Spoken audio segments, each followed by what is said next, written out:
अस्सलाम वालेकुम। बिस्मिल्लाहिर्रहमानिर्रहीम। बादशाह और मौत का फरिश्ता। एक बादशाह था जो बादशाहत और हुकूमत पाने की वजह से बहुत घमंडी और मगरूर हो गया था। एक दिन बादशाह ने इरादा किया कि अपनी ममलिकात की जमीन की सैर की जाए और उसका हाल देखा। तो बादशाह के लिए शाहाना जोड़ा मंगवाया गया। एक जोड़ा लाया गया जो बादशाह को पसंद न आया, दूसरा लाया गया, वह भी पसंद न आया और वापस कर दिया गया। तीसरा चौथा गर्ज बार बार के बाद निहायत पसंदीदा जोड़ा पहनकर सवारी मंगवाई गई। एक बेहतरीन नस्ल का उम्दा घोड़ा लाया गया, वह पसंद न आया, उसको वापस करके दूसरा, तीसरा और फिर चौथा मंगवाया गया। जब वह भी पसंद न आया तो सब घोड़े सामने लाए गए। उनमें से बादशाह ने बेहतरीन घोड़ा पसंद करके उस पर सवार हो गया। उसके बाद में शैतान मरदूद उस वक्त और भी ज्यादा उसके दिलो दिमाग पर काबिज हो गया और बादशाह निहायत तकब्बुर से घोड़े पर सवार हुआ। गुलाम, खादिम, फौज, पियादे सब साथ चल रहे थे, मगर बड़ाई और तकब्बुर से बादशाह उनकी तरफ देखना भी गवारा न कर रहा था। रास्ते में चलते चलते एक फकीर पुराने कपड़ों में मिला। उसने बादशाह को सलाम किया। बादशाह ने तकब्बुर से उसके सलाम का जवाब ही ना दिया। उस फकीर ने बादशाह के घोड़े की लगाम पकड़ ली। बादशाह ने उसको डांटा और हकारत से कहा, लगाम छोड़, तेरी इतनी जरूरत कैसे?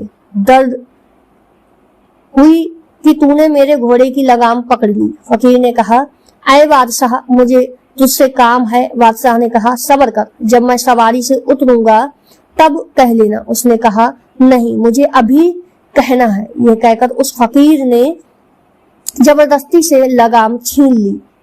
बादशाह ने कहा, बोल, क्या बात है? उसने कहा, बहुत राज की बात है, मुझे तेरे कान में कहनी है। बादशाह ने कान उसके करीब कर दिया। उसने बादशाह के कान में कहा, मैं मलकुल मौत हूँ, तेरी जान लेने आया हूँ। यह सुनकर बादशाह के चेहरे का रंग पीला पड़ गया और जुबान लड़खड़ा गई। कहने लगा, अच्छा, मुझे इतनी मोहलत दे दे कि मैं घर जाकर अपने सामान का इंतजाम कर दूं, घर वालों से जी भरकर मिल लूं, उनको वसीयत कर दूं। मलकुल मौत ने कहा, बिल्कुल नहीं, अब तू अपने घर को और सामान को कभी नहीं देख सकेगा। यह कहकर उसने बादशाह की रूह कब्ज कर ली और वह घोड़े पर से लकड़ी की तरह नीचे गिरकर मर गया। उसके बाद वह फरिश्ता मलकुल मौत एक नेक मुसलमान के पास गया और वह नेक बंदा भी कहीं सफर पर जा रहा था। मलकुल मौत ने उसको जाकर सलाम किया।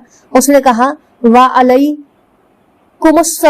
मलकुल मौत ने कहा, मुझे तेरे कान में एक बात कहनी है। उसने कहा, जी बिल्कुल कहिए। मलकुल मौत ने उसके कान में कहा, मैं मलकुल मौत हूँ, आपकी रूह कब्ज करने आया हूँ। उस आदमी ने कहा, बहुत अच्छा हुआ आप आए हो, बड़ा मुबारक है आप जैसी हस्ती का आना, जिसकी जुदाई बहुत तवील हो गई थी। मुझसे तो जितने आदमी दूर हैं उनमें किसी से मुलाकात का इतना शौक नहीं था जितना आपकी मुलाकात का था। फरिश्ते ने कहा, तुम जिस काम के लिए घर से निकले हो उसको जल्दी से पूरा कर लो। उस आदमी ने कहा, मुझे अल्लाह ताला से मिलने से ज्यादा महबूब कोई काम नहीं। फरिश्ते ने कहा, तुम जिस हालत पर अपने लिए मरना पसंद करते हो, मैं उसी हालत में आपकी रूह कब्ज करूंगा। उस आदमी ने कहा, क्या तुम्हें इस बात का इख्तियार है? फरिश्ते ने कहा, ऐ शख्स, मुझे यही हुक्म दिया गया है कि तुम्हारी खुशी को देखूं। उस आदमी ने कहा, अच्छा, तो मुझे वुजू करके नमाज पढ़ने दो और जब मैं सजदे में जाऊं तो मेरी रूह कब्ज कर लेना। चुनाचे उस आदमी ने नमाज शुरू की और सजदे में उसकी रूह कब्ज की गई।